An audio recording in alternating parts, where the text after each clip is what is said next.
Buenas tardes a todos, bienvenidos a una nueva sesión de un seminario bajo el programa de CA Más Empresas que financia la Junta de Andalucía, que organiza la Confederación de Empresarios de Andalucía y que aquí en Cádiz colabora la Confederación de Empresarios de Cádiz. Hoy tenemos el placer de tener a dos personas que son fieles colaboradores con esta casa, sobre todo en el mundo de la empresa familiar. Estas dos personas, ambos son asesores de empresas familiares, son consultores, son abogados y lo que pretenden con esta sesión es cuidar el futuro de las empresas familiares. ¿Para qué? Pues para que puedan llegar a segunda y tercera generación. Hoy en día el problema es que tienen muchos fundadores de empresas familiares es que no son capaces de conseguir que sus hijos pues al final se interesen por la empresa familiar. Al final lo que ven es que hay mucho esfuerzo, mucho trabajo y ellos quieren otra vida para su futuro o para sus hijos. Entonces, desde aquí vamos a dar una serie de pautas para intentar, pues, sobre todo para estas empresas, que puedan alentar a sus hijos a seguir con el negocio. Contamos con la presencia de Antonio López Triviño, que como he dicho es consultor y abogado, sobre todo de servicio de asesoramiento a empresas familiares en la Confederación aquí de Cádiz, pero también junto con la Cátedra de Emprendimiento de varias universidades andaluzas y es especialista en ayudar a las familias empresariales a su continuidad, sobre todo el protocolo familiar, órganos de gobierno, plan de continuidad y de sucesión, etcétera. Y por otro lado tenemos a Fernando Nogales, que es asesor también de empresa familiar, internacional de empresas familiares, que también ha colaborado con nosotros y que también nos va a hablar sobre todo pues de la longevidad de las empresas, a ver qué vamos a hacer para la sucesión. Vosotros, Antonio y Fernando, yo os voy a dar las gracias por estar aquí, yo voy a estar con vosotros, pero me gustaría también que vosotros pusierais de acuerdo quién va a empezar primero o cómo continuáis. Sí, ¿Vale? habíamos quedado que iba a empezar yo primero la sesión. Pues estupendo. Pues yo no me quiero entretener más porque además es un tema muy interesante y quiero que todo el mundo aproveche vuestras explicaciones. Muchas Adelante. gracias. Muchas gracias, Belén, y muchas gracias a la Confederación y al programa Se llama Empresas por invitarnos a participar. Y la sesión, lo que tratamos de compartir con vosotros esta tarde es, bueno, cómo podemos hacer que las empresas familiares continúen en el tiempo, ¿no? Cómo cuidarlas y cómo ilusionarlas para que puedan continuar, porque cada vez, pues existen menos, cada vez hay menos hijos, cada vez vuelan más y realizan su vida profesional fuera de las empresas familiares y bueno, pues se trata de dar una serie de pautas que os puedan ayudar a que eso no ocurra, con independencia de que, como dice Manuel Bermejo, pues siempre comenta en su libro, en uno de sus libros comenta que a los hijos educación y mundo, ¿no? Pero bueno, siempre nos gusta como padres que es que haya la posibilidad de esa continuación dentro de ese sueño que hemos creado e intentar compartir con ellos ese sueño. Pues voy a compartir con vosotros la presentación. No sé si tú tienes ahí, Belén, lo que yo te he comentado, ¿lo tienes el ¿Quieres enlace que para...? pongamos el primero el Sí, vídeo? sí, Vale. si lo puedes Sí, poner, porque sí. es un vídeo, no sé si habéis tenido la oportunidad de verlo, algunos, que es un vídeo que está, creo que fue en el año 2020, y que se titula Demos a las empresas el lugar que se merece. Creo que puede ser muy interesante, yo lo pongo cada vez que empiezo a trabajar con una familia empresaria o cada vez que tenemos una reunión con una familia empresaria, porque la verdad es que sube la adrenalina y creo que responde a la realidad. Es oportunidad, a ver si...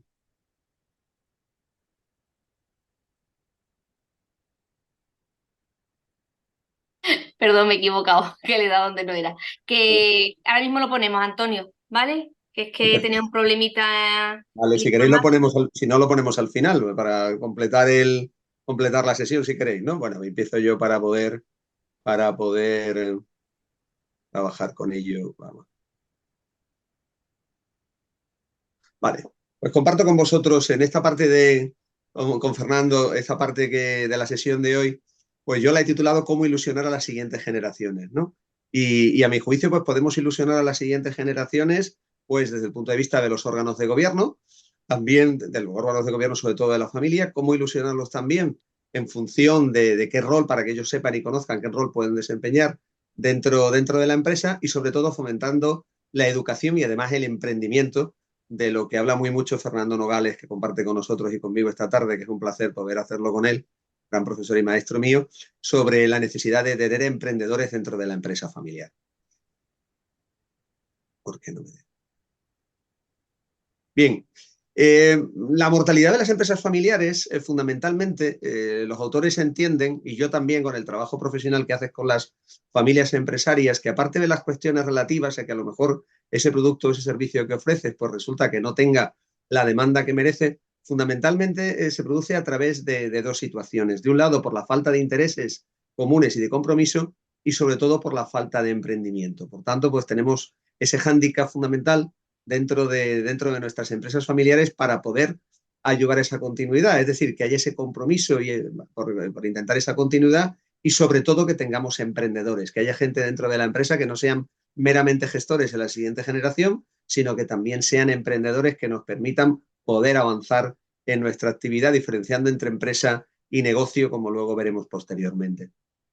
Mirar, también para que podáis centraros en cuanto a los órganos de gobierno y cómo ilusionar a los órganos, a la siguiente generación a través de los órganos de gobierno de la familia, comparto esta diapositiva del IES que yo creo que es muy significativa, donde podéis ver en el centro de esa diapositiva la familia empresaria, abuelos, padres, hijos, hermanos, primos, cuñados, sobrinos, accionistas, consejeros, empleados.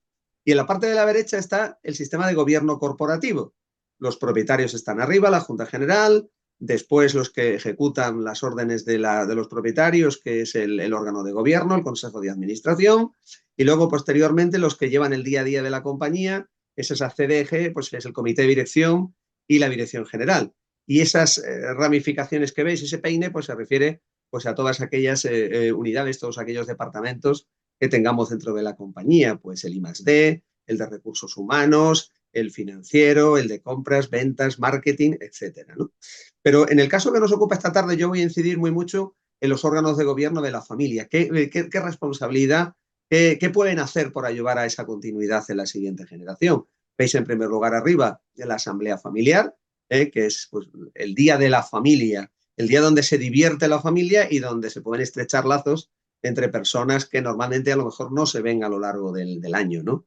Luego, oye, si tenemos una familia que está, una familia empresaria en segunda, tercera o sucesivas generaciones, pues es muy conveniente tener este órgano de gobierno de la familia, que es como si fuese el consejo de administración, pero de la familia, donde están representadas cada una de las ramas familiares, ¿no? Y luego, pues dependiendo de la amplitud de la familia, no todo el mundo tiene que tener estos órganos, pues veis ahí que tenemos pues, una oficina familiar o family office, un fondo de liquidez para ayudar a proyectos y para ayudar a las actividades de la siguiente generación, un comité de planes de carrera para ver cómo se desarrolla la actividad de los miembros de la familia dentro de la compañía, la fundación familiar, un fondo de becas, un fondo de capital riesgo.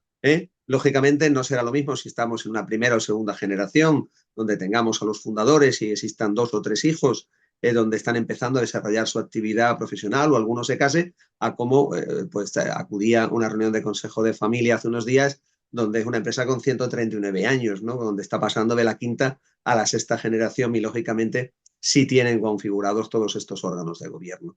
Sin embargo, aquí a mi juicio, el IES se olvida o nos olvidamos normalmente de otro sitio que no podemos considerar como órgano, pero que yo creo que es vital y compartía con esta familia que os digo, de esta antigüedad de 139 años, la necesidad de trabajar dentro de cada núcleo familiar primigenio. Es pues, el modelo más simple y habitual en las empresas, ¿no? Pues primera generación, los fundadores y los hijos. Puedes estar en quinta o sexta generación, pero tú vas a tener tu propio núcleo familiar y es donde podemos trabajar y podemos ayudar a que haya esa continuidad en la empresa familiar, ¿no?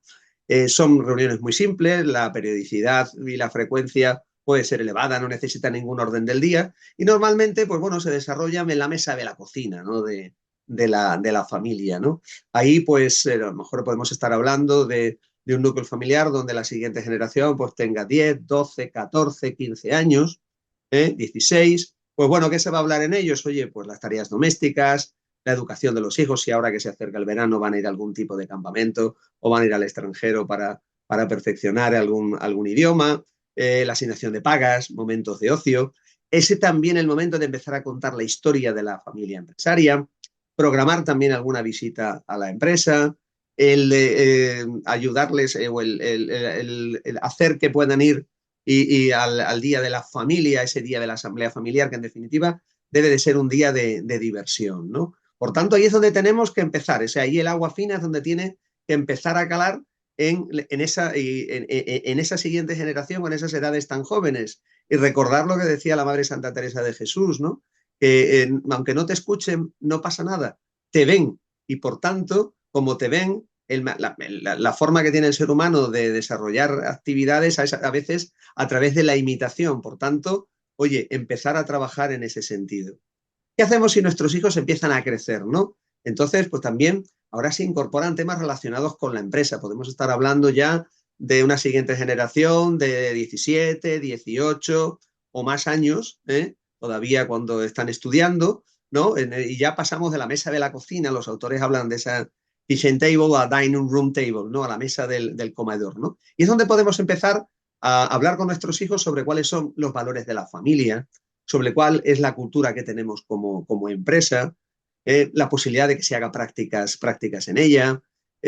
Cuando crecen un poquito más los hijos, oye, pues trabajar en cómo orientar su futuro profesional, sobre qué aspiraciones pudieran tener ellos dentro de la compañía, también cuáles son las pretensiones de los padres, empezar a explicar de una forma muy sencilla cuáles son los derechos y obligaciones de los propietarios. Esto lo hago yo con una familia empresaria con la que estoy trabajando ahora, donde las edades van de los 15 a los 27 años. Estamos trabajando en darles a conocer qué son las empresas familiares, cuál es su idiosincrasia y también cómo se desarrollan y cuáles son sus órganos de gobierno, ¿no? Y los acuerdos a adoptar, para que vayan obteniendo una cultura que quizá todavía, pues no, a pesar del trabajo que hacen las cátedras de empresa familiar a lo largo de toda España, pues todavía no es un trabajo que llegue a todos los miembros de las familias empresarias. Y yo siempre me gusta insistirles a los miembros de la familia que tienen que trabajar con esos hijos una frase fundamental, que es que la pasión no se hereda, que se contagia. Y por tanto, somos nosotros los que estamos en esa situación, en esa generación que se encuentra al mando de la compañía, los que tenemos que hacer que exista esa pasión, el inculcar esa pasión en la siguiente generación. Si dejamos esta situación o este órgano con comillas o sin comillas de la empresa familiar, nos encontramos con el consejo de familia, ¿no? Aparte de otra serie de competencias que podamos atribuirles, es fundamental que trabajen para poder ilusionar a la siguiente generación. Oye, el recordar los orígenes de la familia y los hechos relevantes de la empresa, recordar en cada generación los valores de la familia.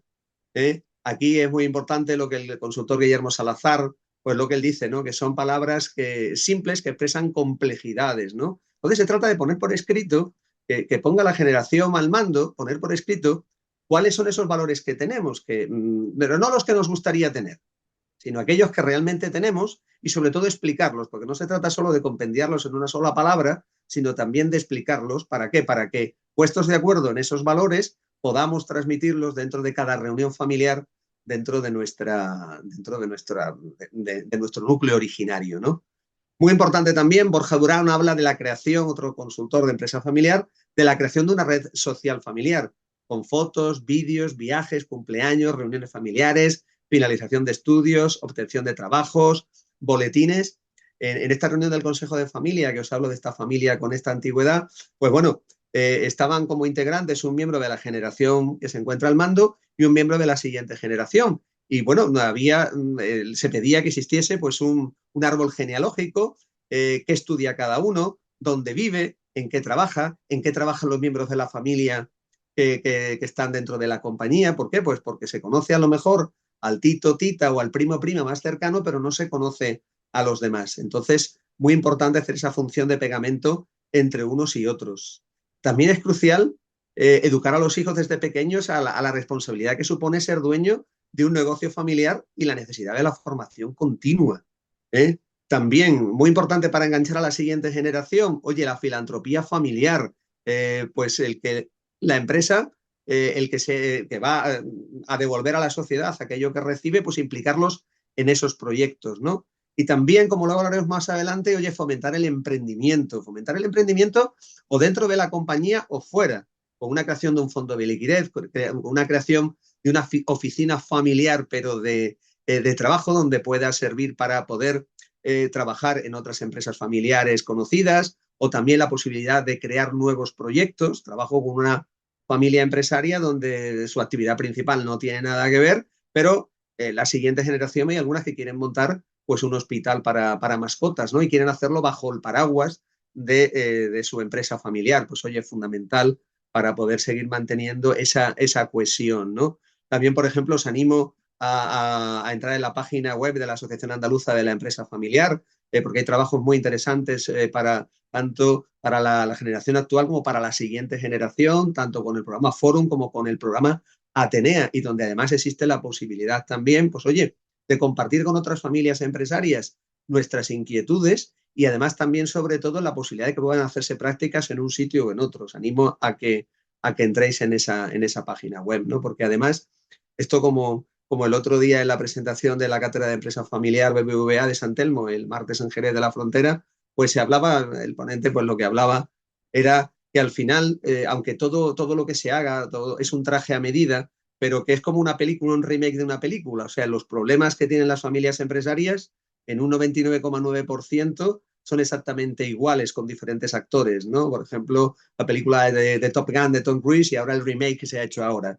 En definitiva, que es muy interesante poder compartir con otras familias empresarias cuáles son esas inquietudes que se tienen y cómo ellos avanzan en ese deseo de poder enganchar a la siguiente generación. Yo hablaba con Belén esta tarde que hay algún miembro de alguna empresa familiar que pedía que se grabase porque estaba viviendo y trabajando en Australia, ¿no? O sea, que eso demuestra pues cuál es esa inquietud que se tiene, ¿no? En conocer y en poder avanzar en tu empresa familiar, ¿no? Luego nos quedaría también el día de fiesta. Yo esto lo promulgo a los cuatro vientos, que es el día de la asamblea familiar. Es el día donde está reunida toda la familia de sangre y la familia política, es decir, los in-law, los otros, los añadidos, los que tocan los tambores, el por qué se hace esto, en fin, lo podemos llamar, los pegados, los pegajosos, los podéis llamar como queráis, pero que yo creo que son cruciales. ¿Por qué? Porque son además los que educan conjuntamente junto con el familiar de sangre, son los que educan a los integrantes de la siguiente generación, ¿no? Y entonces, si queremos crear una identidad colectiva, pues ese es el momento y el lugar, ¿no? Lugar para estrechar lazos, para informar sobre la marcha de la empresa y planes de futuro. No hace falta acudir con un mamotreto de papeles, como a lo mejor pudiese ser la junta de socios, sino, bueno, oye, contar qué se ha hecho a lo largo del año presente y luego también qué expectativas hay para el próximo ejercicio y qué se pretende hacer, ¿no? Mejorar la convivencia entre las familias. Aquí también hay algunos que le hablan del comité de cocos, ¿no? El comité de cónyuges, que yo creo que es muy interesante que puedan participar en la organización de este día de la Asamblea Familiar. Permite también transmitir la filosofía, cultura y contenidos del protocolo familiar, proponer temas y proyectos al Consejo de Familia y también, fundamental, siempre transparencia e información, porque lo que no se comunica se interpreta.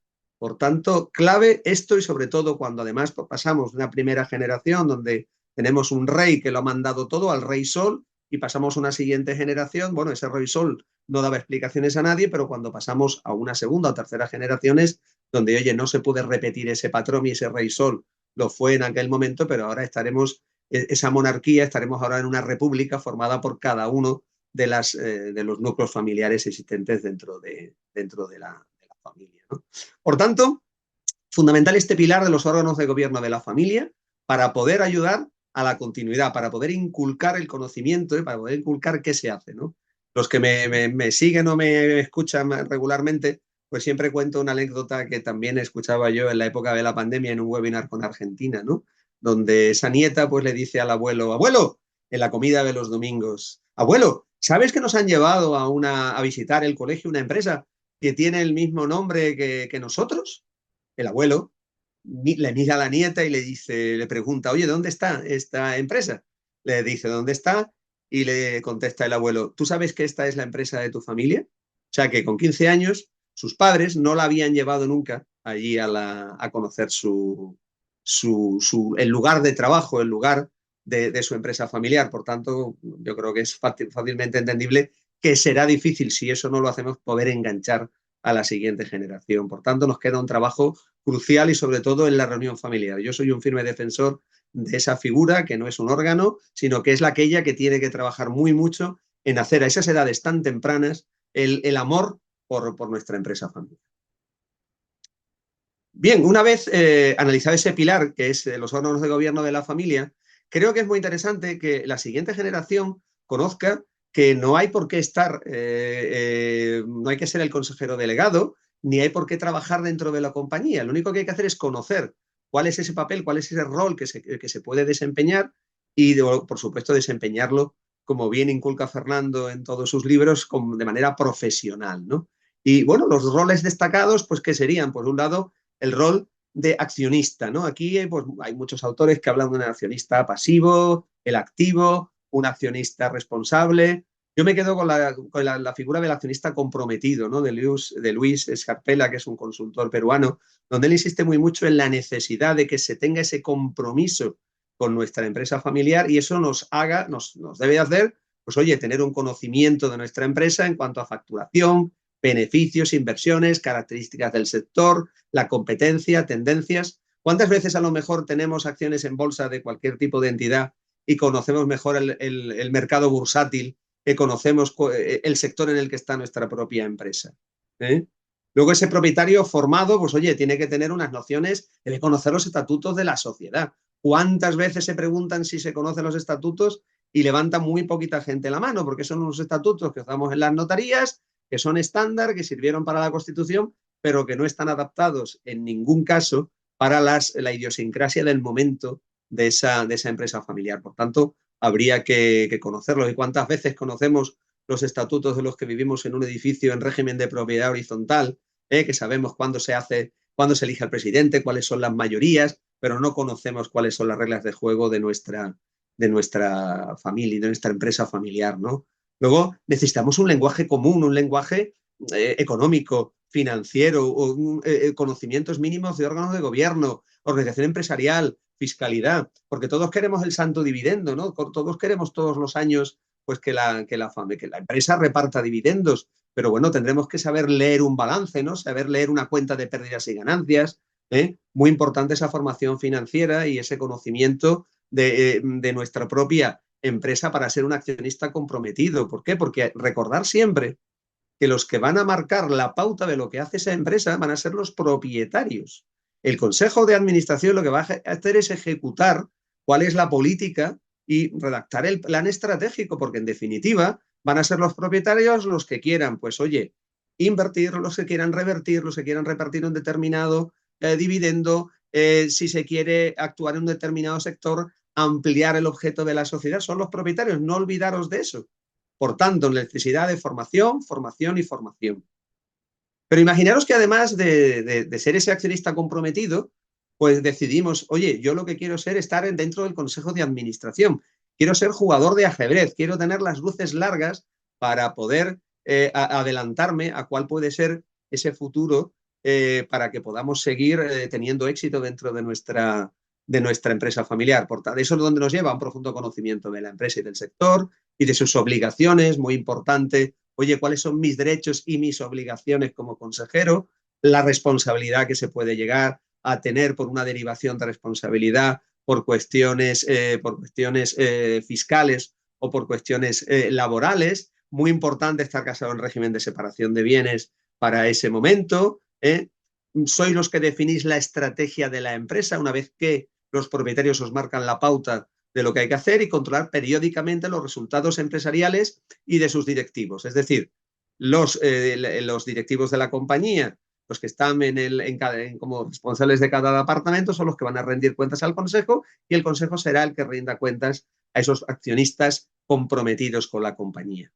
Pero también puedo decidir, oye, pues mira, yo quiero trabajar dentro de mi compañía, pues en un puesto dirigiendo algún tipo de departamento, o yo lo que quiero es hacer un trabajo de base, bueno, lo que necesito es la formación académica necesaria para ello, ¿no? Es ser un modelo, porque, oye, ¿cuántas veces nos encontramos con que la siguiente generación, los hijos o las hijas, pues son los últimos en llegar y los primeros en irse, ¿no?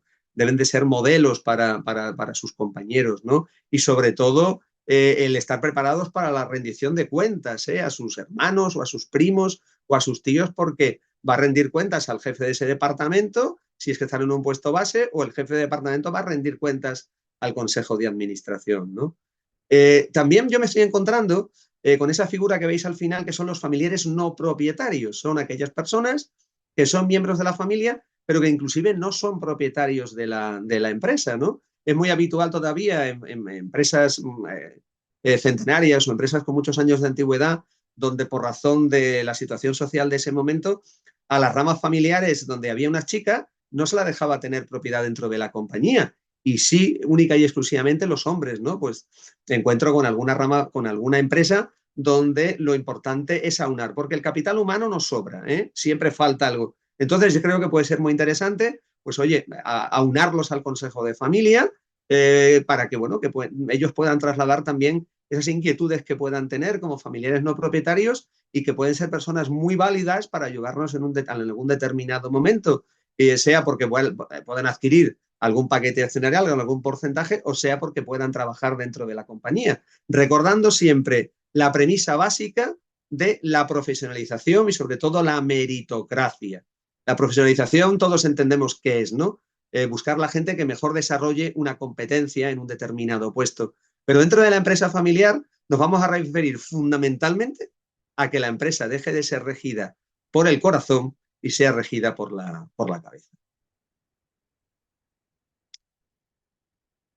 Luego la tercera pata o el tercer pilar para intentar inculcar a la siguiente generación esa idea o esa ilusión, me voy a basar muy mucho en lo que en sus libros Fernando Nogales expresa, ¿no? Y él habla pues de que las empresas familiares lo son porque además de familias son emprendedoras, son creadores de empresas, ¿no?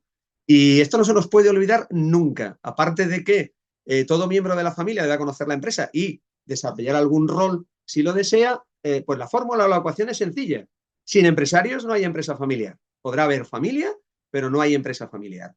Además, es muy habitual que cuando empieza en la primera generación ese rey sol su actividad empresarial, estamos ante un superhombre o una supermujer. Pero normalmente, en su momento, estábamos ante un hombre porque lo del tema de que las mujeres emprendieran o fuesen empresarios, ya sabéis que eso, por desgracia, pues no era así. Ahora afortunadamente estamos en otra situación diferente. Pero tenemos a alguien que está hecho a sí mismo, alguien que es autodidacta, alguien que tiene una intuición que le ha permitido, pues oye, desarrollar una actividad empresarial que le permite comer, que le permite vivir holgadamente y que le permite pues que a los miembros de su familia puedan estudiar y puedan tener una vida desahogada, ¿no? Pero muchas veces nos encontramos con que en la siguiente generación lo que hay es un perfil de personas que son muy buenos gestores. Son personas que han estudiado muchísimo, tienen una formación impresionante, pero no han dirigido ni han asumido ni han absorbido cómo es el desarrollo profesional dentro de una empresa, ¿no? Cómo se dirige una compañía, ¿no?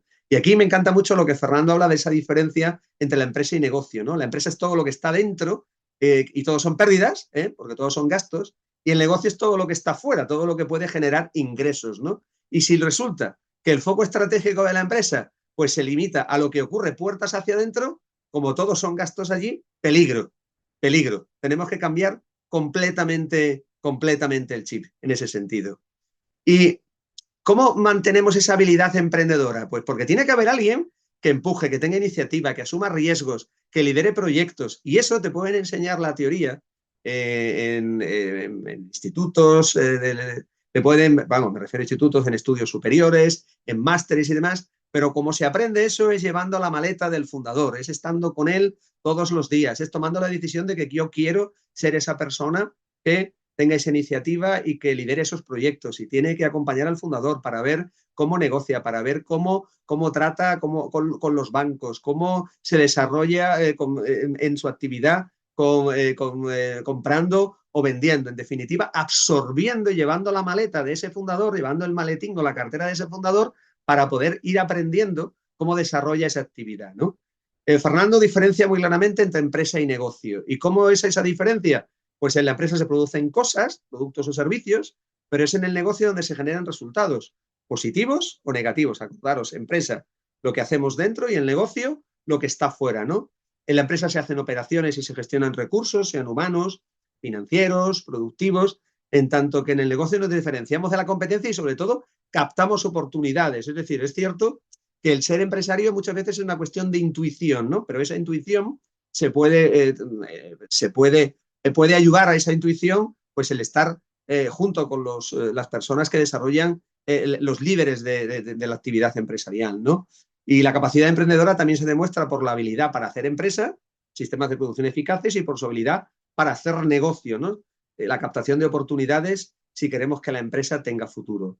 Por tanto, muy importante no solamente trabajar dentro de cada grupo familiar, no también fundamental el tener claro cuál es mi rol, pero fundamental también es que tenemos que tener en la cabeza que no me vale con un perfil, que no vale para la continuidad con un perfil de gestor, sino que necesitamos esa persona que lidere, esa persona que asuma riesgos y esa persona que tenga iniciativa en la actividad empresarial. Y terminamos. Yo sacaría como conclusiones aquí la necesidad de que funcionen los órganos de gobierno, transparencia y comunicación muy importante en la reunión familiar, que el rol que se quiera adoptar por cualquiera de los miembros de la familia debe ser un rol con profesionalidad y motivación, que esos valores de la familia son el que debéis escribir, es el pegamento entre generaciones y hay que dar a conocer y esa cultura familiar entre todos es fundamental. Hablar bien de nuestra empresa, lo que no podemos hacer es en nuestra casa hablar mal delante de nuestros hijos, porque lógicamente eso se va escuchando, lo que os decía la Madre Teresa de Calcuta, ¿no? Nos imitan y lo que están, si nos escuchan, pues ahí lo que van a estar siempre es escuchando y contando reproches al otro miembro, al otro cónyuge, al esposo o la esposa o a la pareja, ¿no? Dar ejemplo porque el principal medio de aprendizaje es la capacidad de imitación y plantar la semilla de la meritocracia, ¿no? Y luego es muy importante también formar a la cantera. Hay algunas empresas familiares que dicen, oye, vamos a formar única y exclusivamente a aquellos miembros de la familia que van a trabajar. Yo soy partidario de que todo aquel que se quiera formar, si su familia empresaria lo puede ayudar, es fantástico, ¿no? ¿Por qué? Porque anteriormente se contemplaba a la empresa familiar como un refugio, ¿no? Siempre, si escucháis a un fundador de 70 o más años, siempre ellos lo que han pretendido es que, aparte de todo, hubiese un puesto de trabajo para sus hijos, ¿no? Entonces era un refugio por si alguien no encontraba algo, pero ha pasado de ser un refugio a una oportunidad. Es decir, hoy nuestros hijos tienen oportunidad por razón de todos los estudios que han podido cursar y por todas las actividades que desarrollan de poder estar en cualquier sitio. Pues qué mejor que estar con nosotros, ¿no? Tengo una familia empresaria donde una de las hijas pues ha estado trabajando en una multinacional, ¿no? Y ha decidido al final venirse a su empresa familiar. Pues imaginaros qué caudal de conocimiento y qué caudal de experiencia trae a su propia familia empresaria, ¿no? Y teniendo muy en cuenta que se necesitan emprendedores y fundamental que la pasión no se hereda, sino que se contagie.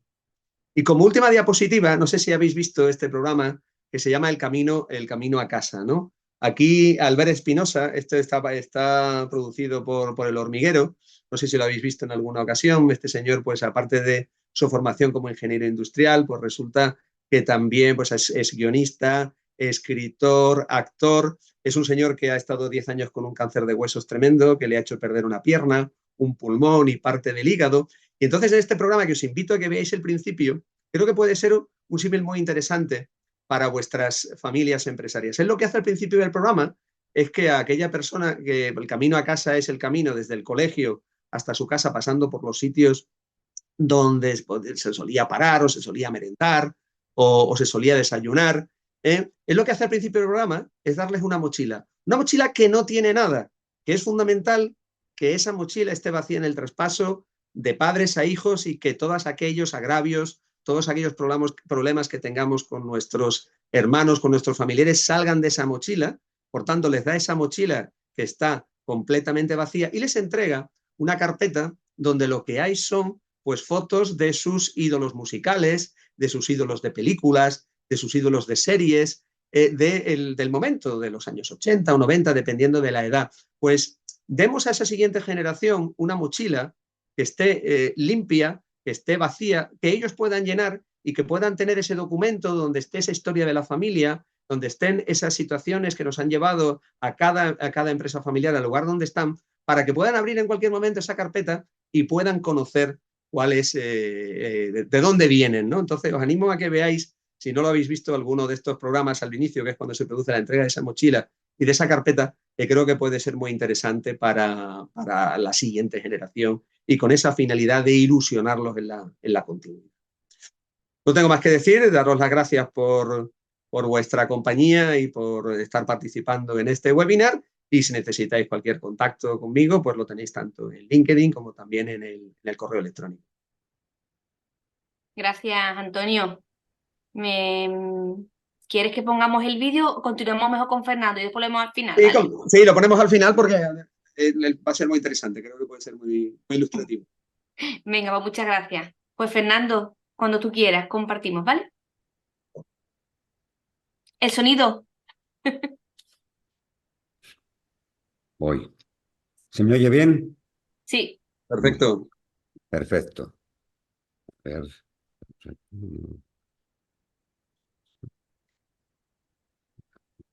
Ay, no. Por favor. Bien. Bueno, pues en primer lugar me ha parecido muy interesante todo lo que ha comentado Antonio. Muchas gracias en fin, mantenerme recordado, ¿no? A lo largo de tu exposición. Muy interesante para la cuestión de la sucesión en las empresas familiares, ¿no? Yo voy a hablar un poco del otro extremo de la sucesión. Como yo vengo de las ciencias sociales, psicología, sociología, economía, en fin, cosas de esas, pues voy a hacer un poco de reflexiones ante los nuevos desafíos que estamos teniendo en las empresas familiares, pero centrándome en este caso en los fundadores, en los predecesores, en esa etapa en la que tienen que hacer la transición generacional y nos estamos encontrando con algunas cuestiones novedosas que no tenemos referentes anteriores para poder ayudarles como sí tenemos, pues, en fin, cuando las situaciones de las sociedades pues eran un poco como hasta ahora las conocíamos. Seguimos teniendo ese imaginario, ¿no? De, bueno, padres, hijos, y bueno, los padres se van, quedan los hijos, algún es sucesor, viene la tercera generación, de padres a hijos también. Pero todo eso, bueno, pues vamos a ir viendo que no es así, que las cosas van cambiando, ¿no? Voy a hacer una exposición que voy a tocar un poco esos tres niveles, ¿no? La longevidad como factor central de cambio en las sociedades desarrolladas, el caso de Europa, el caso de Estados Unidos, el caso de Japón, en fin, otros países, ¿no? ¿Qué está pasando y cómo está afectando esto de la longevidad a las empresas familiares? Y muy en concreto, esto nos está obligando a repensar los procesos sucesorios. Hay en una web viene un poco les estudia un poco las compañías más ancianas, más viejas, ¿no? del mundo. Perdón, tenemos, como veis en ese mapa, pues en todo el mundo tenemos empresas longevas, no de 3 generaciones, ni de 4, ni de 10, a veces incluso de 15, de 20 generaciones. En Europa tenemos aproximadamente unas 10, 15 empresas familiares de cerca de 1000 años. Y tenemos alrededor de unas 50 o 60 que se acercan a los 500 años, ¿no? O incluso pasan. Son poco conocidas, porque la mayor parte de ellas no son grandes empresas por su dimensión, pero sí por su duración. Bueno, pues permitidme que haga primero una exposición un poco de estos cambios desde un punto de vista sociológico, a nivel general, y entrando un poco en esta primera parte, ¿no? La longevidad como factor central de cambio en las sociedades desarrolladas y esos desafíos psicosocioeconómicos que nos están viniendo y que los vamos reflexionando un poco sobre la marcha, casi siempre a consecuencia de algún efecto que han tenido en nuestras vidas, para bien o para mal, y que nuestros padres pues, no habíamos vivido, que los habían vivido, ¿no? Bien, en esa concepción de la longevidad, si tuviera que hacer una primera reflexión, bueno, pues un poco lo que os digo, ¿no? La longevidad obliga, más allá de la vida activa, a prever periódicamente nuevas vidas. Nuevas vidas que nos conllevan a reconversiones no solamente profesionales, sino también vitales, ¿no? Es decir, hemos de ir pensando anticipadamente en el viejo que deseamos ser, no en el viejo que obligatoriamente pues, acabaremos siendo, sino del que deseamos ser. Eso que ahora llaman generación senior, ¿no? Por otra parte, las sociedades longevas solo serán dignas si a sus mayores se les respeta tanto por sus derechos subsidiarios como por sus libertades profesionales para aportar valor. Nos estamos encontrando, y muy en concretamente en Europa, y muy en concretamente dentro de Europa, España, España dentro de 10 años será la sociedad más longeva del mundo. De momento nos gana Japón.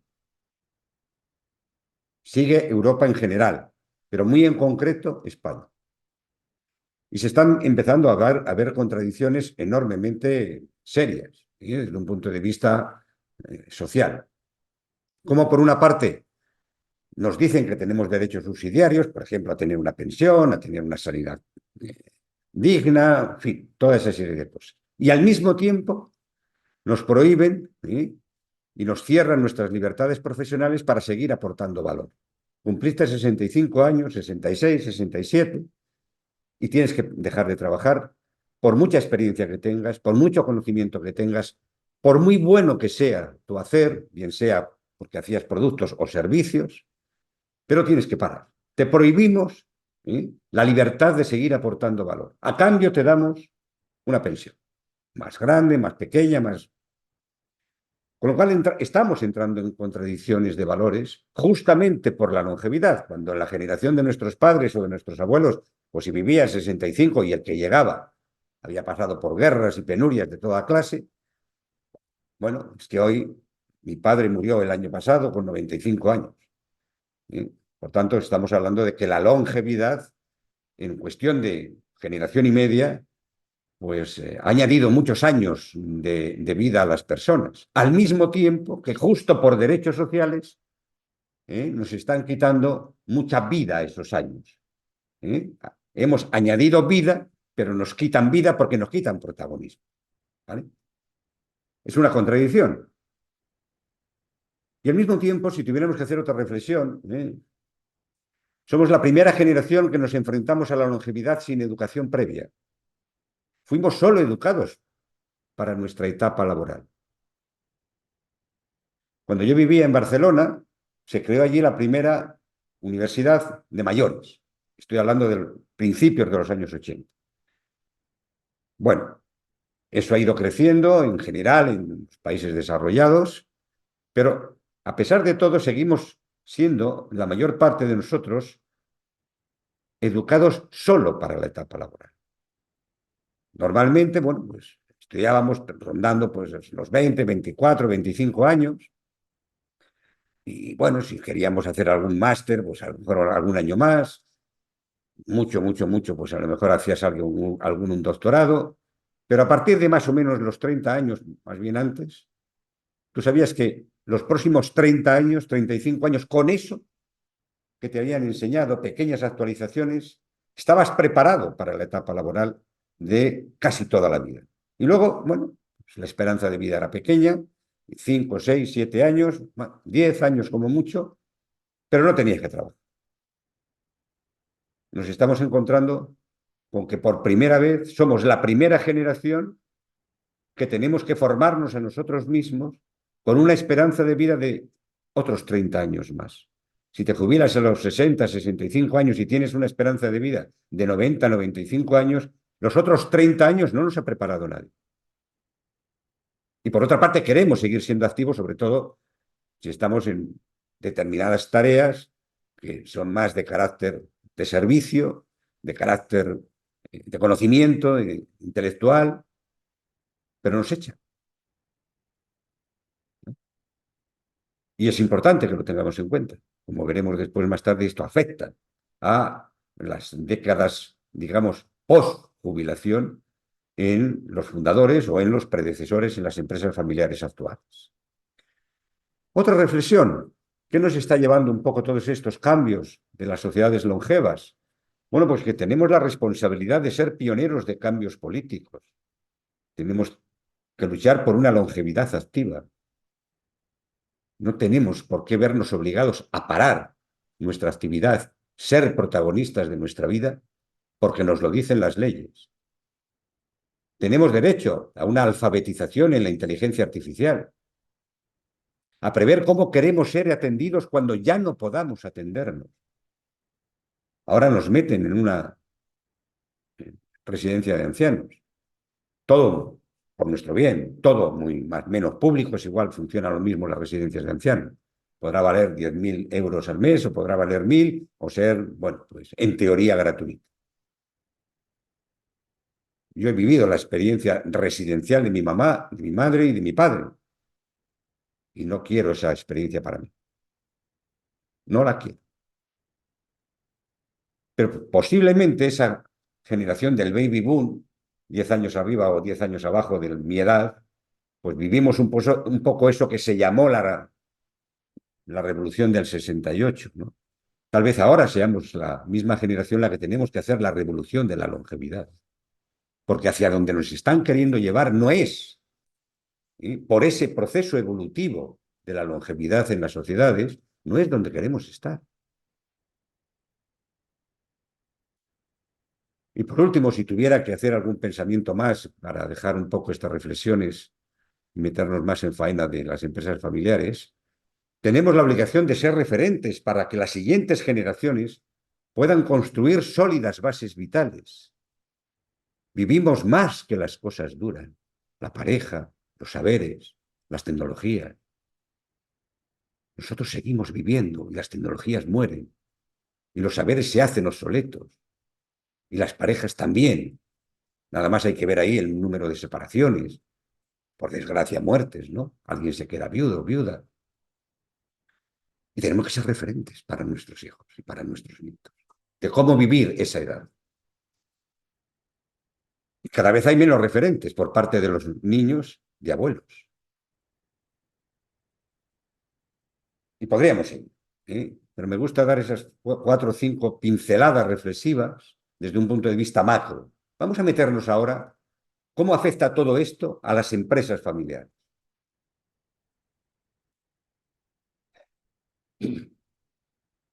Si tuviera que hacer un primer pensamiento, en las empresas familiares las relaciones han de analizarse y diseñarse ya desde los nuevos conceptos de longevidad.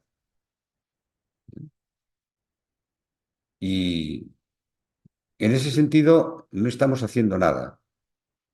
Yo llevo algo más de 30 años trabajando con las empresas familiares y en los cursos de empresa familiar, muy en concreto cuando hablamos de seminarios sobre procesos sucesorios, no se habla nada de esto, pero ya existe, no es imaginario, es real.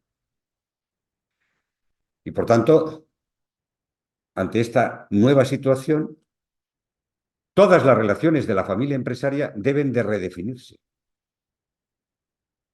Los niños pequeños tienen que saber que sus abuelos, los niños de hoy, pequeños, tienen que saber que sus abuelos van a vivir de media un siglo. Posiblemente él, ese niño, ese nieto, ese bisnieto, vivirá más de 100 años. Y él, como vea a su abuelo o a su bisabuelo, tiene que prepararse para ello. Y eso tienen que verlo las empresas familiares también. Y hay que empezar, por tanto, a educar a la familia empresaria en la longevidad, al margen de la edad de sus miembros. Los hijos van a aceptar su longevidad en función de cómo les gustaría ser vistos cuando lo sean. ¿Y qué mensaje estamos mandando a los sucesores que queremos, incluso quieren, en algún momento de su juventud, entrar a formar parte de la empresa familiar?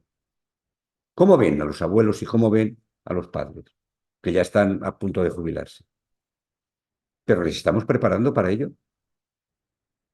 Porque si no les gusta esa edad, posiblemente sea razón más que suficiente para decir, así no quiero envejecer. Mi abuelo ha sido muy bueno como fundador, pero no ha vivido la vida. Mi padre ha seguido como referente poco lo mismo. Yo no quiero esa vida. Yo no sé la que quiero, pero no quiero esa. Les estamos preparando. Tiene que formar parte de la educación, no solamente de la formación práctica, sino de la educación vital. Apostar por una empresa familiar es apostar por un modelo de vida durante toda la vida. ¿Me gusta ese modelo? ¿Cómo vivió mi abuelo? ¿Cómo vivió mi padre?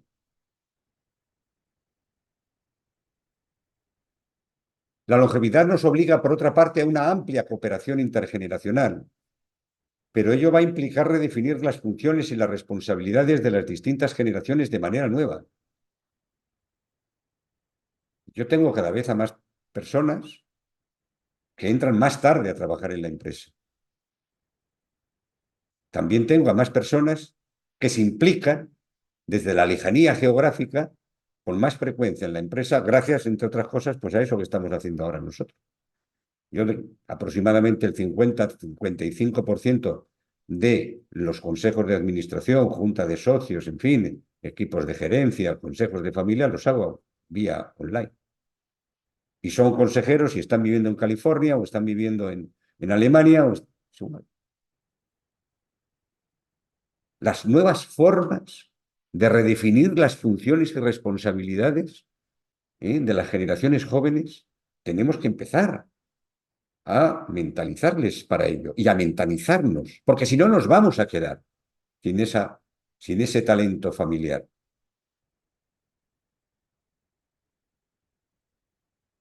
Por otra parte, la importancia de la redefinición de la identidad personal, sobre todo de la generación mayor. Esa redefinición de la identidad personal es vital. Yo estoy viendo cada vez más dificultades porque no estamos formados para ello. Esa identidad personal como propietario, nos ponemos en la figura del fundador, como empresario, como líder familiar, va a ser fundamental para el éxito sucesor. Se lo digo también a los jóvenes. ¿Qué edad tiene tu padre? ¿68, 70 años? Es que no me deja hacer, es que no se quiere marchar. Una persona que a lo largo de 30, 40 años fundó la empresa y ha sido, desde el punto de vista de su identidad personal, el único propietario o el mayor propietario, ha sido empresario, partió de cero, con una mano delante y otra detrás en la posguerra en los años 50 del siglo pasado o 60, y ha sido líder familiar. Y ahora, de la noche a la mañana, en un año, en 2 años, esa identidad personal como propietario, como empresario y como líder familiar se va a convertir en nada. ¿Tú crees que va a dejar? ¿Se va a convertir en nada? No, en nadie. Estas son cuestiones enormemente importantes que tienen que pensar los jóvenes. ¿Qué vida le damos a nuestro padre o a nuestro predecesor? ¿Sí?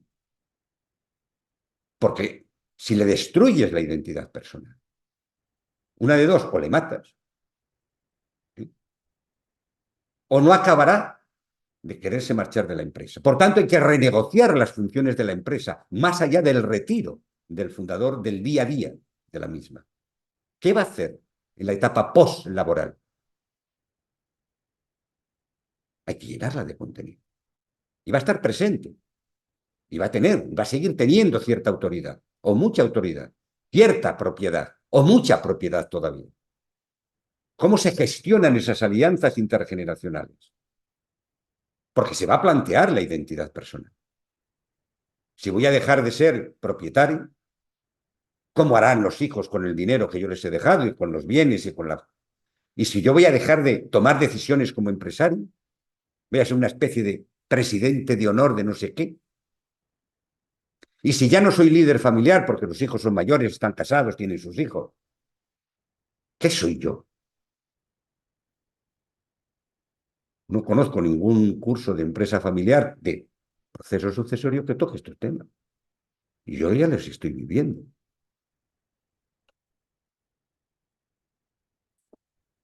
Y estoy viendo en este sentido que los fundadores, he visto en general nunca se jubilan. Lo que pasa es que vivían menos años. 10, 15, hasta 20 años menos. Se morían rondando los 70. Se siguen muriendo todavía rondando los 70. Pero hay otros que se mueren rondando los 90 o los 95 o más.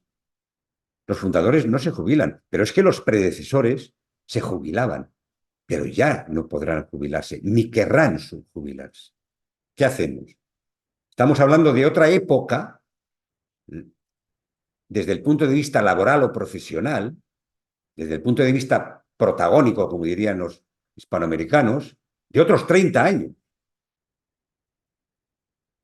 Comento, y estoy hablando de finales de los años 90, 98 creo que fue por ahí. Yo hacía, en aquellos años hacíamos muchos cursos de empresa familiar por toda España a través de la EOI, la de Organización de Empresas. Bueno, en Salamanca, pues hice un curso. Hacíamos cursos por todas las provincias y a veces a mí me daban cursos el mismo día, a la misma hora, en dos provincias distintas. Digo, oye, en fin. Bueno, pero al margen de eso. Eran cursos muy amplios, eran cursos de 200 y pico horas, de los cuales había aproximadamente una tercera parte de tutoría para todas las empresas familiares que iban a hacer ese curso. Y íbamos a esas empresas familiares y nos contaban su situación, hacíamos un diagnóstico y les dábamos una propuesta de mejora. Y con ellos estábamos 4 o 5 horas, 10 horas, trabajando, bueno, pues lo que en el curso pues, se había hablado. Y en Salamanca, pues, bueno, pues fueron empresarios familiares de las provincias de alrededor, en este caso de Zamora. Y me tocó a mí ir a hacer la tutoría. En el curso estábamos varios compañeros y bueno, oye, pues mira, tú vete a este y yo lo repartía. Y quedamos a las 8:30 de la mañana. Y a las 8:30 de la mañana estaba yo allí puntual, pues disponible para hablar con el fundador. Sale la secretaria y dice, sí, pase usted que está esperando el señor Lorenzo. Muy bien. Ve una mesa, era una gran empresa, sigue siendo una gran empresa, sea a nivel provincial, pero es una gran empresa. Y ve a un señor que era bastante mayor, muy lúcido, hablaba muy bien, despacio, pero muy claro. No se levantó, acerqué, le saludé y a los 5 minutos o menos llamó a la puerta a otra persona y era su hijo. Ah, mira, te presento a mi hijo. Por cierto, se jubiló el mes pasado. Tiene 65 años recién cumplidos. Y pocos minutos después llamaron a la puerta y entró el nieto, que era el sucesor que en ese momento estaba llevando la sucesión de la empresa. Cuando hablamos de familias longevas, no hablamos de familias longevas vivas, hablamos de familias longevas vivas que están llevando la empresa. 3 generaciones sentadas en una mesa. Ninguno estaba jubilado. ¿Eso tiene ventajas e inconvenientes? Claro, son desafíos nuevos.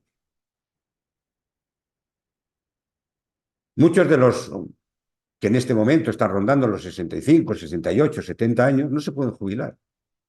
Porque cuando hablamos de sociedades longevas, estamos hablando también de otro concepto que va muy ligado, no obligatoriamente tiene que existir, pero en el caso nuestro existe, que es el demográfico.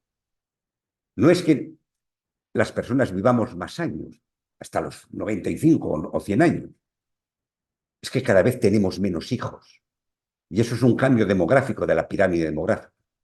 No nos podemos jubilar porque tenemos los hijos, primero, menos hijos, y ya veremos si quieren continuar en la empresa o no, y además los tenemos mucho más tarde. Antes, cuando tenía 65 años, ya mi hijo tenía 45 o 40. Ya llevaba 10 o 15 años trabajando. Ahora yo tengo 70 años, pero tuve los hijos a los 40 y no tiene casi experiencia. No me puedo jubilar aunque quiera. Estos temas son enormemente importantes, ¿sí? Y tenemos que pensar en ello. No pensar solo desde la perspectiva de la entrada de los jóvenes, sino de en las antípodas de lo que sería el proceso sucesorio, ¿qué está pasando? ¿Y cómo está afectando eso a la familia, a la empresa? Y sobre todo nosotros como trabajadores, asesores de familias empresarias, que tenemos esos desafíos. Yo en esa empresa que os comentaba, de Zamora, la primera pregunta que le di, ¿quién es aquí el sucesor? Y el sucesor, en ese momento, el más joven, dijo, no tenemos un sucesor. Somos los aquí sentados en esta mesa, la mesa de sucesores. Y nos hemos distribuido las responsabilidades y las funciones entre nosotros tres y tomamos las decisiones en esta mesa de sucesores. Cada vez es más casos, no solamente por esta razón. Y a mí en este aspecto, cuando hablamos de las empresas familiares, cómo está afectando la demografía y la longevidad, me preocupan dos cosas. Vengo del mundo de la psicología, eso ya lo dejé a finales de los 80. Hay para mí dos miedos importantes que he notado en las generaciones mayores. Uno es el miedo a perder valor, a ser un recuerdo familiar. Y otro es el miedo a la soledad. Y lo sabemos muy bien, sobre todo los que venimos de las ciencias sociales. O en la soledad te quieres o la soledad te mata. Hace poco, no sé, un mes y medio, tengo mis neuras intelectuales. La última estadística de suicidios en España del año 2022, todavía no ha salido la 2023, eran 10.000 suicidios españoles al año.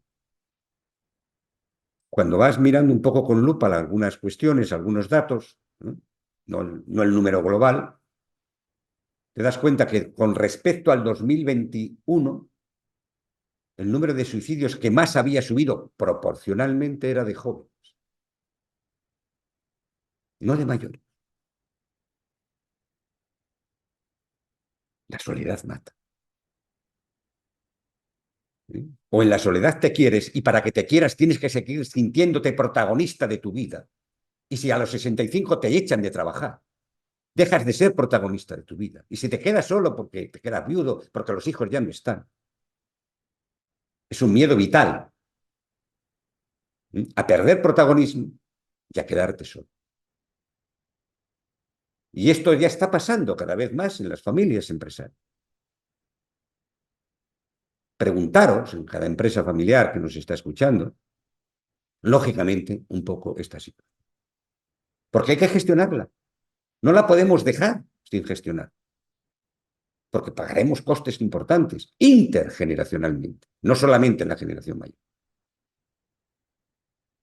Por tanto, y ya centrándonos un poco en las empresas familiares y en el concreto en lo que sería el proceso sucesorio,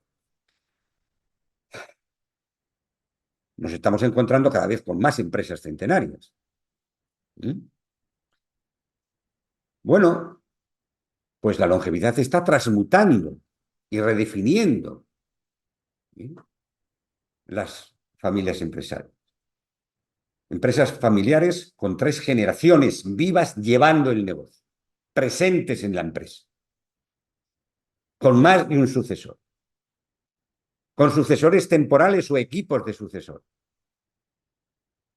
encontrándonos además con nuevas complejidades demográficas y sociales, como es, por ejemplo, los cambios de los modelos de familia. Yo ya tengo 3 o 4 empresas familiares de 3 o 4 familias. Una empresa familiar en Albacete, primera generación, 3 hijos. Se separó y se casó con una segunda esposa, el fundador, que vive, con más de 80 años, pero vive. Otros 3 hijos. También se separó, una tercera esposa, un hijo. Cuando tú abordas esa complejidad familiar, la abordas desde una perspectiva que es novedosa. Me llamaron para hacer el protocolo familiar. Cuando les pregunté cuántas ramas familiares hay, la generación de la primera familia me contestó, en total somos 7 ramas familiares, pero realmente aquí funcionamos como 3 ramas familiares. Hermanos de la primera familia, hermanos de la segunda familia y hermanos de la tercera familia. Es más, queremos hacer 3 protocolos para cada una de estas familias y luego un protocolo común con un denominador común para todos. Pero luego nosotros, de la primera familia, nos entenderemos como nosotros digamos. No tenemos que tener nada que ver con cómo se quieren entender nuestros medio hermanos y nuestro último medio hermanito. ¿Cómo se gestiona esa complejidad? De varias generaciones de varias generaciones vivas llevando la empresa y al mismo tiempo con una complejidad mayor de familias. Familias monoparentales, familias múltiples, familias homosexuales, familias culturales. Nos estamos encontrando cada vez con más casos de familias culturales. Mi hijo que se casó con un maometano o una maometana o un judío. Tal. Eso cambia. Y la primera generación lo ve de una manera y la segunda lo ve de otra manera. Estamos ante esos desafíos. Y eso genera, por parte de los asesores familiares, nuevos retos, porque hay que dar respuesta a esas cosas. Si nos metiéramos en el proceso sucesorio un poco mayoritario, actual en términos generales, o menos en proporción, a mí me gusta definirlo de una manera muy gráfica, ¿no? Una empresa no nace familiar. El empresario, bueno, monta su empresa, luego a lo mejor tiene familia y como consecuencia tiene hijos. Es a partir de que tiene hijos que esa empresa puede convertirse algún día en familia. Si no, es una empresa de un propietario. Y a partir de ahí, bueno, pues algún día entra a trabajar en la empresa. Y habrá un tiempo que está trabajando, pues bueno, la generación joven con la generación mayor, es decir, el fundador con sus hijos. Y habrá un momento en, bueno, pues el fundador se retira y bueno, se transmite la empresa a los hijos. Eso es lo habitual. Pero este concepto, que quiero además dejarlo bien claro, los procesos sucesorios terminan cuando se hace la transmisión de la propiedad. Porque se puede hacer bien todo antes y si cuando se levanta el testamento no hay acuerdo entre los herederos, casi seguro que ese proceso sucesorio fracasa o tiene altísimos costes. Por tanto, hacer las cosas bien antes es importantísimo, es imprescindible, pero no es suficiente. Bueno, ¿cuál es el proceso sucesorio en esta sociedad a la que vamos y que va a ser lo más frecuente por el cambio de la pirámide demográfica y de la esperanza de vida? Lo que yo estoy viendo ahora no es ese modelo, es este. Hay una transición intergeneracional, padres, hijos, nietos. También al final hay una transmisión de la propiedad. Pero en el medio ocurren cosas que no ocurrían antes. Por ejemplo, el no hacer nada desde que los hijos nacen hasta que entran en la empresa, hoy pueden pasar tranquilamente de media 25 o 28 años. ¿Alguien le ha educado durante esos 25, 28 o incluso 30 años al respecto de lo que son los valores de la familia y los valores de la empresa? ¿Por qué tantos hijos quieren ser funcionarios? ¿Quién está educando a nuestros hijos? Ya lo sabemos que lo educa el Estado. Y los itinerarios de carrera están para los objetivos que marca el Estado, los gobiernos. Que a ti te vengan bien por casualidad, importa un pepino a todo gobierno de este país y de cualquiera. ¿Cómo te gustaría educar a los hijos? Pero tú no les educas. Y sin embargo, sí educas a los trabajadores. Entre otras cosas porque subvencionan la formación. Siempre hay que hacer formación y actualizarse. Está muy bien desde el punto de vista de la instrucción operativa, de todas las operaciones de la empresa. Pero los hijos tienen que estar educados en unos valores de la familia y en unos valores de la empresa. ¿Qué valor tiene hoy un empresario? ¿Qué valor tiene hoy una empresa? ¿Quién le educa?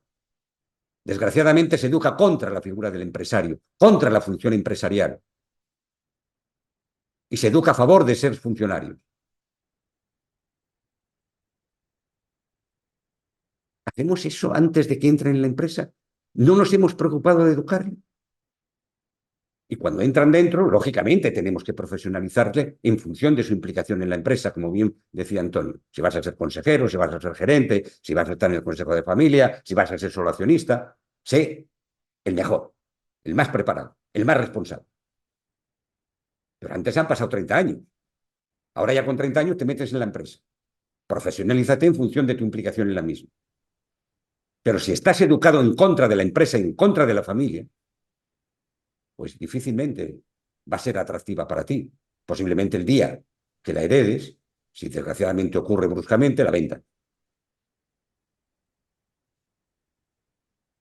Por tanto, Perdona un momentito, que nos quedan apenas 17 minutos, ¿eh? Te lo ya, digo si puedes aligerar un poquito, ¿vale? bueno, Gracias y perdona, gracias ¿eh? por avisarme, que yo me enrollo mucho.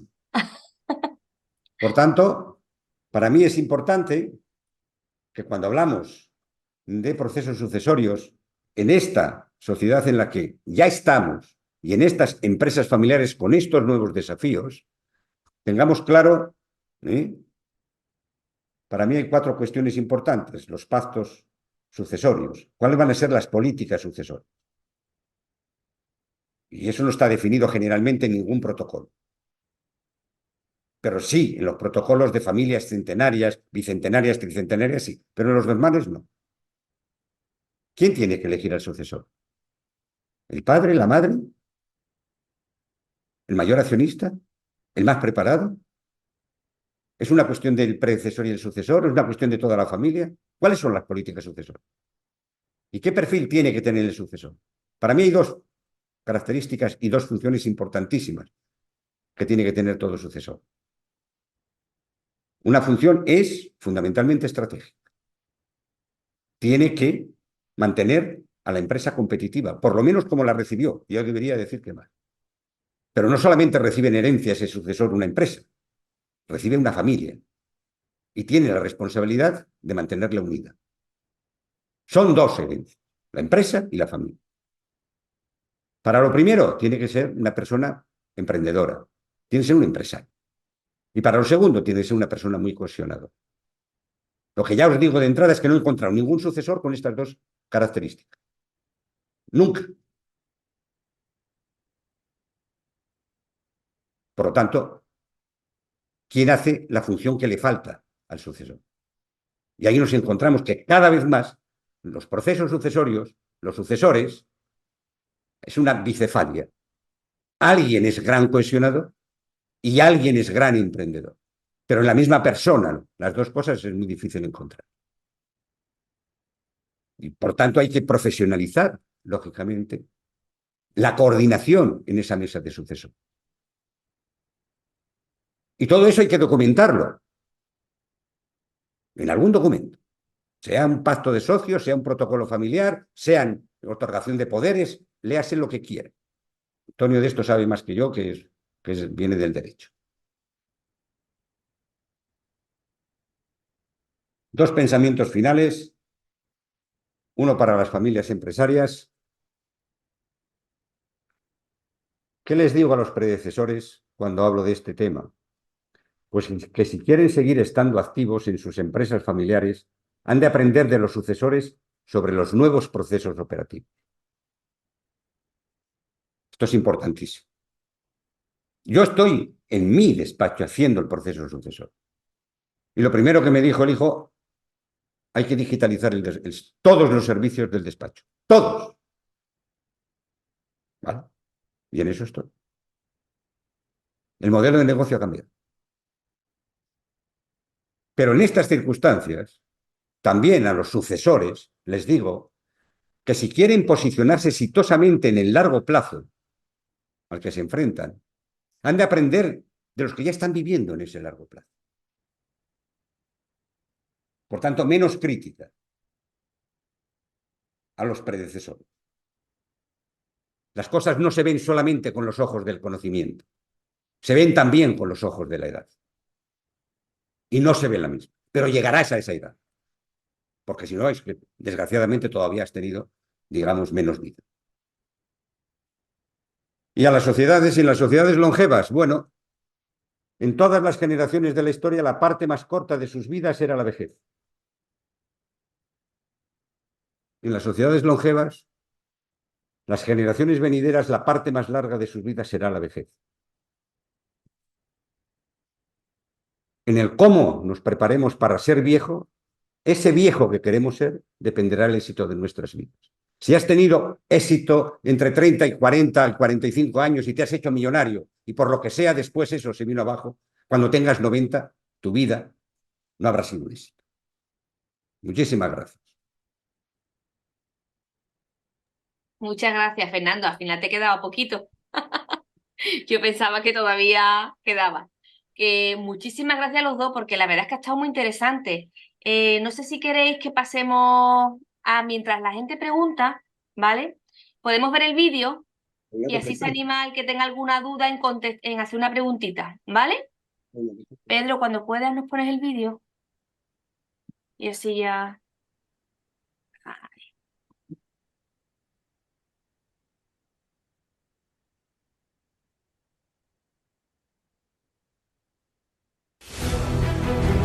Dicen que mentimos, que explotamos a nuestros empleados. Pero no nos conocen.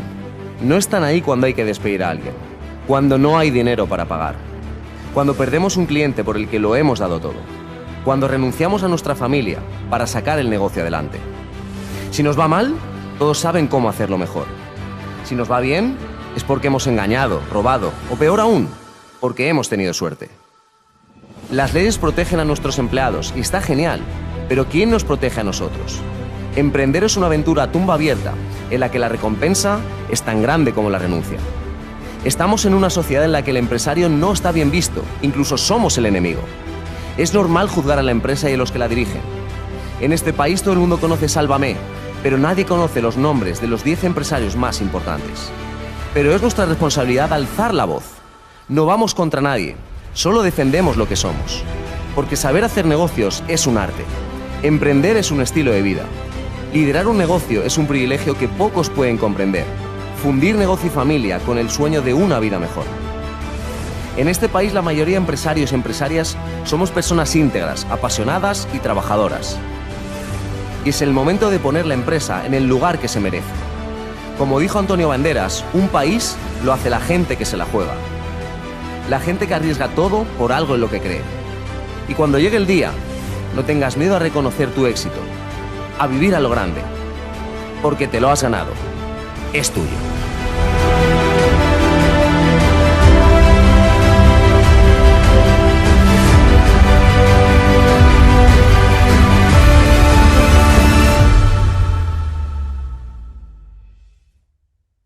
Pues no hay más nada que decir. Creo que el vídeo lo ha dicho todo, ¿verdad, Antonio? Yo este vídeo cada vez que lo veo a mí me pone como una moto, porque la verdad es que este vídeo habría que presentárselo a nuestro Sí, gobierno, esta totalmente. tarde habría que presentárselo a él y a muchos gobiernos habría que ponérselo todos los días para que se diesen cuenta que efectivamente hacen falta médicos, hacen falta profesores, hace falta empleados públicos, pero que también hace falta que no se pongan palos en la rueda, ¿no? Y que se reconozca que al final los puestos de trabajo fundamentalmente en este país quienes los permiten son los empresarios en definitiva, los que se la juegan todos los días y siempre pensando que quien tiene éxito y desarrolla su trabajo y al final pues las cosas le van bien, pues resulta que ha tenido que ser a base de engaños, a base de mentiras, a base de explotar a los trabajadores.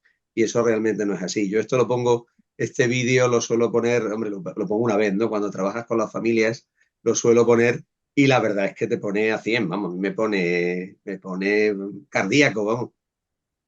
Bueno, pues si os parece bien, vamos a ver si alguien nos ha hecho alguna preguntita, que pasa a preguntar, ¿vale? Y ya me decís vosotros cuál de los dos queréis contestarla. A ver, me dicen que ¿cuál sería la persona, bueno, el órgano de familia más importante para poder llevar a cabo esa ilusión a la siguiente generación? Porque yo me imagino que depende de la edad, ¿no? De esa generación. Dependerá. ¿Cómo lo ves, Fernando? Creo que has hablado del Consejo de Familia, de los órganos de gobierno en general. Tal vez sea conveniente que contestes tú. Sí, hombre, yo ahí creo que hay una gran labor de los tres, ¿no? Yo considero que hay tres órganos, ¿no? La reunión familiar, el consejo de familia y la asamblea. Y creo que cada uno tiene su momento, pero estés en la generación en que estés en cuarta, quinta o sexta generación o más, como tú hablabas de esas familias de 500 o 1000 años, yo creo que es muy importante que cada uno dentro de nuestro núcleo familiar lo trabaje y lo trabaje desde muy pequeño. O sea, yo que tengo una hija que va a cumplir ahora 12 años, no os podéis imaginar desde edades muy tempranas, ellos están atentos a lo que haces, ¿no? Y a lo que ves y la pasión con que haces las cosas. Y yo creo que eso es muy importante ahí. Luego, también, aparte del trabajo que hagamos cada uno, oye, el Consejo de Familia, entre otra serie de finalidades o de funciones, tiene esa función de conocer cuáles son las necesidades y expectativas de cada rama familiar, ¿no? Y es donde puede encauzarse en un determinado sentido ese pegamento y dar a conocer la familia y tener esa carpeta, ¿no? Que habla el amigo Albert Espinosa. Y luego está el Día de la Familia. No perderlo, no perderlo. Cierto que la pandemia ha hecho que se pare esa situación, que ya se hacía en muchas familias, pero yo lo recomiendo una o dos veces al año y bueno, y sobre todo que sea un día para que haya convivencia entre la familia, que pongáis pues una cama elástica para los más pequeños, que pongáis un hinchable, que haya relaciones entre todos, aparte de algo de un poco de formación, de empresa familiar, que haya también pues esa información que hace la empresa sobre la situación actual y futura. Pero yo creo que ese día de la familia hay que disfrutarlo, pero a boca llena, hay que disfrutarlo y sobre todo con los familiares políticos también. Creo que cada órgano tiene la posibilidad de hacer muchas cosas y es cuestión de ponerse a trabajar. Vale, ¿y cómo debe de actuar esta generación para inculcar ese espíritu emprendedor en la más joven? Pues hombre, sobre todo hablando bien de la empresa. Eh, ¿Cuántas veces hablamos mal delante de nuestros hijos Del trabajo. de lo que hemos vivido con mi hermano, con mi hermana? Porque además ya sabéis que los hermanos pueden decirse barbaridades y 5 minutos después pueden estar abrazados y tomándose algo, ¿no? Pero cuando tú eso lo vas transmitiendo a tus hijos, cuando también vas transmitiendo eso a tu pareja, es muy complicado el asunto, ¿no? Entonces yo os aconsejo dejar en la percha de la entrada física, pues todos esos problemas y la percha física de la oficina, dejar eso ahí para hacer siempre que la empresa sea un lugar agradable, ¿no? Y no solamente, como decía antes Fernando, de esa formación en la siguiente generación, sino de que debe haber líderes que tiren del carro y ese tirar del carro pasa no solamente por la intuición que pueda tener los fundadores, recordar que la intuición no se hereda, se pueden heredar rasgos físicos, pero no se va a heredar la intuición y es a base de estar al lado de esos fundadores, viendo cómo actúan, viendo cómo se desarrolla esa actividad junto con proveedores, con clientes, con bancos para seguir aprendiendo en ese tema. Pero fundamentalmente, Belén, yo creo que hablar bien de la empresa. Creo que este vídeo resume ese hablar bien de la empresa y el brillo en los ojos, ¿no? Yo cuando trabajas con las empresas familiares, cuando trabajas con esas familias que integran esa empresa familiar y hay ese brillo en los ojos, eso es una cosa maravillosa, maravillosa. Y eso es pues una labor muy importante para la continuidad. Y como decía antes Fernando, hay que seguir tirando del carro y hay que tener esa capacidad competitiva para poder continuar, ¿no? Entonces, muy importante ese trabajo. Pero también es tan importante, bueno, alentar ese espíritu emprendedor como también a los trabajadores que no son familia, también deben de estar muy comprometidos con la empresa, ¿no? Ha salido un artículo el otro día, que no lo he comentado contigo, empleados a la fuga de la empresa familiar. Y es un estudio que ha hecho Sanjau sobre la empresa familiar ante el nuevo entorno laboral. Y es que el problema que tienen es que más del 17% de trabajadores de empresas familiares que no son familias, me refiero a trabajadores, están buscando otro empleo porque ven que la empresa familiar paga poco, poca flexibilidad y poca, como diría, poca carrera en el tema de la empresa, no pueden crecer. Lo que sí favorece mucho a la empresa familiar es la estabilidad, ¿vale? Pero claro, se le puede poner un problema a estas empresas, ¿no? Porque ya no tonto que no tengan ganas de trabajar sus hijos o seguir con la empresa, sino que encima los trabajadores están abandonando este tipo de empresas. ¿Tú sabes algo de este tema? Bueno, eso está, yo había leído ese estudio al que tú haces Las referencia, he leído, ¿verdad? pero la siguiente generación, los jóvenes, sobre todo Fernando, tendrá también constancia de 20 años, de 20 a 30 años, ¿quién no se mueve de su puesto de trabajo? Antes nuestra generación pensaba que un puesto de trabajo era para toda la vida. Ahora nuestro puesto de trabajo es para un momento determinado. Eh, ¿Qué podemos hacer? Oye, podemos hacer siempre un lugar agradable, ¿no? Como me decía un empresario, un fundador, él me decía, Antonio, yo lo que he querido siempre es que mi empresa familiar sea una empresa agradable para trabajar. Entonces tenemos que crear un entorno agradable, pero está claro que la gente se mueve y que la gente va por todo el mundo y que además les mueven otras cosas que no son solamente un puesto de trabajo. Y bueno, todavía aquí en España tenemos la cultura de la propiedad en los inmuebles, pero en otras culturas, en otros países donde la cultura de la propiedad prácticamente no existe, estás de alquiler y cuando estás de alquiler, eso hablo en una situación, en un rasgo, ¿no? Te puedes mover a cualquier sitio, ¿no? Y yo creo que la siguiente generación está pensando en moverse en cualquier sitio. Os contaba al inicio de ese miembro de la familia que está en Australia, ¿no? Que quería, pero por razón de horario no podía ver el webinar, ¿no? Que si se iba a grabar. No sé, Fernando, ¿qué tienes tú con las familias que trabajas? ¿Qué impresión tienes? No, que ha dicho Belén algo muy interesante, ¿no? Y eso no lo sabemos a veces transmitir nosotros como profesionales que les acompañamos en la profesionalización, pero es muy importante, ¿no? Es decir, las carreras profesionales de los trabajadores, me refiero en general, pero muy en concreto a los trabajadores no familiares, pues es muy corta, ¿no? Y más, además, piensan de que, bueno, pues algún hijo será el gerente y luego será el sucesor y aquí yo es el techo de cristal, más bien de roca, ¿no? Eh, yo lo que sugiero, en la medida que puedo y en la medida que el sector de la empresa en concreto, que en vez de hacer desarrollos de carrera verticales, que hagan desarrollos de carrera horizontales. ¿Qué quiere decir? Las personas que entren, que se les plantee un proyecto y que desarrollen ese proyecto. No me importa en qué nivel están, pero es su proyecto. Y en la medida que crezca el proyecto, crecerán ellos. Eso, lógicamente, a veces hay que cambiar la mentalidad por parte de la propia empresa familiar.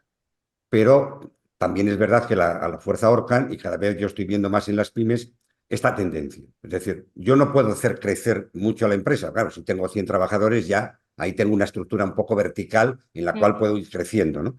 Pero indudablemente tenemos que tener claro que los mandos intermedios cada vez están desapareciendo más. Y por tanto, si tengo un presidente de consejo de administración, si tengo un gerente o un director de área, ya está. Ahora, sin embargo, si a mí me dan un proyecto y tengo la posibilidad, porque soy ingeniero, de llevar a cabo ese proyecto desde el origen al final, y además cuento con el soporte del resto de los trabajadores cuando lo necesite puntualmente en cada uno de los ítems del proyecto, indudablemente yo estoy teniendo un protagonismo. Y claro, no es lo mismo estar en una empresa 3, 4, 5 años, que he tenido 2, 3 proyectos de principio a fin, que he sido yo el autor, que yo ahora tengo una carrera profesional mucho más completa que si solamente ha sido vertical. Eso es un tema interesante que hay que dejarlo claro por parte nuestra y además animarles a los empresarios que cada vez lo tenemos más fácil con todo el tema de la inteligencia artificial. Las empresas son las personas. Si no están comprometidos los trabajadores, las empresas no son nada. O sea que al final es así. Bueno, pues no hay ninguna más pregunta. Muchas gracias a todos por asistir. Ahora se os va a poner una encuesta de evaluación que os ha parecido la jornada y sobre todo si tenéis otro tipo de tema que os interese, pues también hacer un feedback para poder organizar otro tipo de seminario de este tipo o jornada, ¿vale? Muchísimas gracias, Fernando, y muchísimas gracias, Antonio. Muchísimas gracias también a la CEA y a la financiación de la Junta de Andalucía por permitirnos hacer este tipo de eventos que al final pues ayudan mucho a las empresas. Gracias a ti, Belén, por Nos invitarnos vemos. y por compartir esta idea. Venga, un Venga, abrazo a todos. igualmente.